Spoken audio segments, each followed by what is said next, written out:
Assalamualaikum warahmatullahi wabarakatuh. Perkenalkan, nama saya Khairul Umam dengan NIM 222100147, Prodi PAI, akan menjelaskan tugas UTS mata kuliah Telaah Inovasi dan Pengembangan Kurikulum dengan tema prinsip-prinsip utama dalam kurikulum merdeka.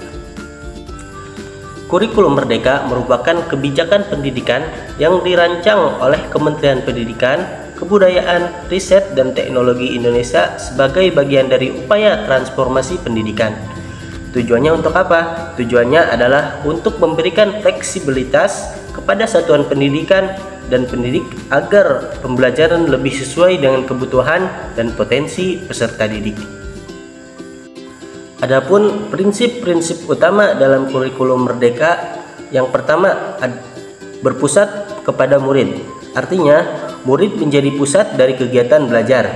Guru tidak hanya mengajar satu arah, tapi lebih mendengarkan, memahami, dan membimbing murid sesuai kebutuhan dan minat mereka.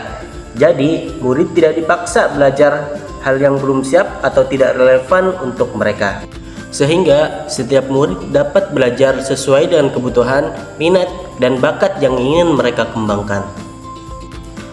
Kemudian yang kedua adalah kontekstual dan fleksibel. Artinya, kurikulum ini tidak kaku. Guru bisa menyesuaikan materi ajar dengan kondisi daerah, budaya lokal, serta kebutuhan siswa. Misalnya, pelajaran sains bisa dikaitkan dengan lingkungan sekitar seperti sawah, laut, atau hutan di daerah masing-masing. Kemudian yang ketiga adalah penguatan karakter melalui profil pelajar Pancasila. Kurikulum ini mendorong pembentukan karakter murid berdasarkan nilai-nilai Pancasila seperti beriman dan bertakwa, berkebinekaan global, kemudian gotong royong, selanjutnya mandiri, bernalar kritis, dan juga kreatif.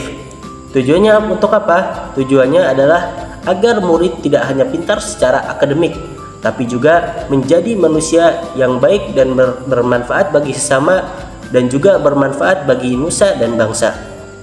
Kemudian poin yang keempat adalah pembelajaran berbasis proyek. Jadi murid diajak belajar lewat proyek nyata, bukan cuma teori.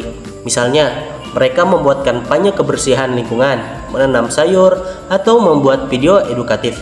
Ini melatih kerja tim, kreativitas, dan menyelesaikan masalah.